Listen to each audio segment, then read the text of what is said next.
तो हेलो पिला माने आशा करुच्ची समस्ते बहुत ही बढ़िया थिबे। तो जेमिति कि आपण माने ऑलरेडी जानी सारिथिबे तो आपणकर जो third semester BEd examination Andhra Kesari university रो तार फाइनल नोटिफिकेशन आसी एची एवं टोटाल आपणकर जो एग्जाम रो टाइम टेबल हमकु देई देइची।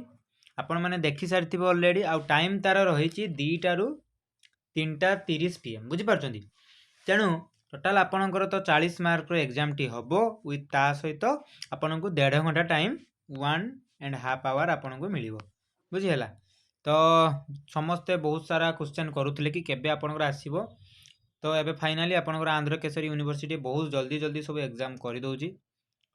तो जेमति कि रिसेंटली आपणकर फर्स्ट सेमिस्टर बाहर करथिला एंड ता सहित एबे आपणकर थर्ड सेमिस्टर मध्ये से पब्लिश कर देइची बुझी होची।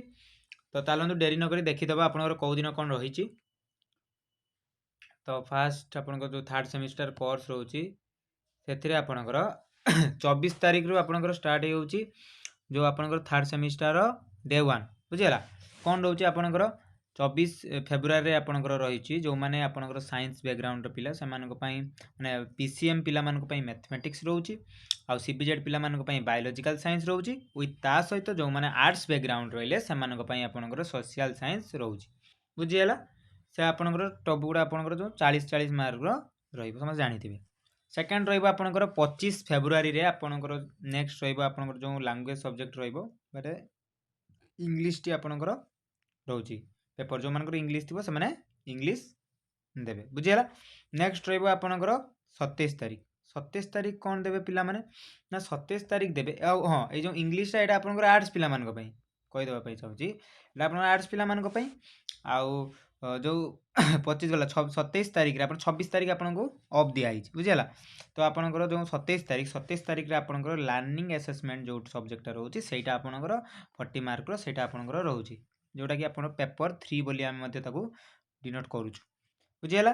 देन 28 तारिख आपणकर 28 फेब्रुआरी रे आपणकर रहिबो जो understanding the self A paper T आपणकर जोटा पेपर माने 4 रहउची सेटा आपणकर रहिबो समस्त पई कंपलसरी पेपर एटा रहउची सेही 40 मार्क रो आपण मानक पई रहिबो विथ ता सहित जो आपणकर फेब्रुआरी मास तो सरी गला 28 दिन एबे आपणकर जो गोटे पेपर 2 एटा आर्ट्स पिला मानकर एतिक रे काम सरी गला ताको एग्जाम सरी गला बट साइंस पिला मानकर पेपर 2 एबे जाय कम हेई नथिला।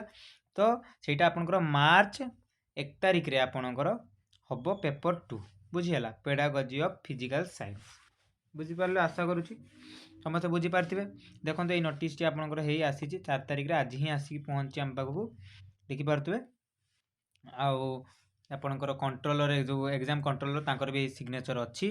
आउ गोटे कथा पिला माने जदि भी आपण मानकर माने जो एजेंट अछंती तांको सहित टे कांटेक्ट कर नेबे आउ बहुत ही कम टाइम रहिला आउ आपणकर एग्जाम को। तो आम द्वारा जहाँ भी पॉसिबल हम आपण मानक इनफॉरमेशन ता सहित जहाँ भी आम आपको स्टडी मटेरियल दे पारिबु एबे आपण मानक पई देवा पई स्टार्ट करिवु सेति पई आम यूट्यूब चैनल सहित जड़ित होई रुहंतु ओ ता सहित आम चैनल को जदि सब्सक्राइब करनांती आम चैनल को सब्सक्राइब करिया सहित आम टेलीग्राम चैनल को मते जॉइन करिया को भूलिबेनी ठीक अछि।